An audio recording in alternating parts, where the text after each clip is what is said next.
सोचा था कि बुरे स्वप्न की तरह यह समय बीत जाएगा, किंतु ऐसा न हुआ।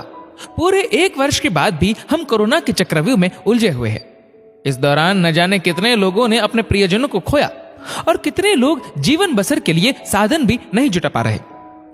बेटा, इस साल हम स्वयं मंदिर नहीं जा पाएंगे, तो तुम मंदिरों में पैसे भिजवा देना, दीनानाथ जी ने अपने बेटे सुनील से कहा।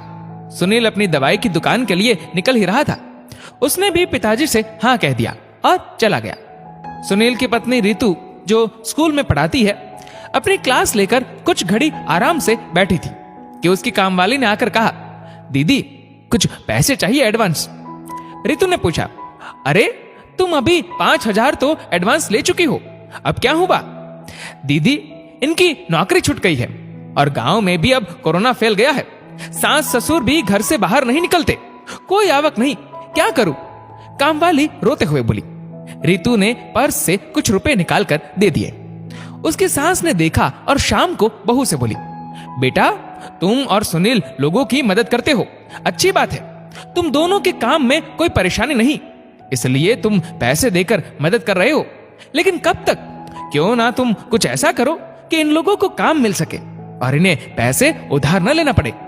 ससुर जी ने भी सास की बात सुनी, उनको भी ये बात सही लगी। रात को सुनील के साथ बैठकर सबने सोचा कि क्या किया जाए।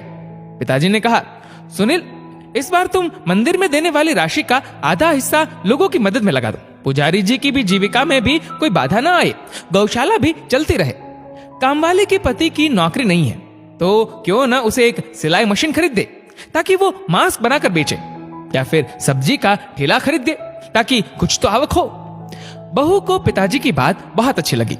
उसने कहा, पिताजी उसके पति को प्लम्बिंग का काम आता है, लेकिन जहां नौकरी थी वो चली गई, सारा सामान भी, तो क्यों ना हम उन्हें जरूरत के कुछ औजार खरीद कर दे दे और वे आसपास की कॉलोनी में लोगों के घर काम कर सके। सास ने कहा, देखो मुश्किल समय में सभी एक दूसरे को साथ दे तो परेशानियां कम हो जाएगी। कल ही तुम लोग सामान ले आओ, हम ज्यादा तो नहीं कर पाते, लेकिन यदि एक घर में भी मदद कर सके तो वो भी अच्छा ही है।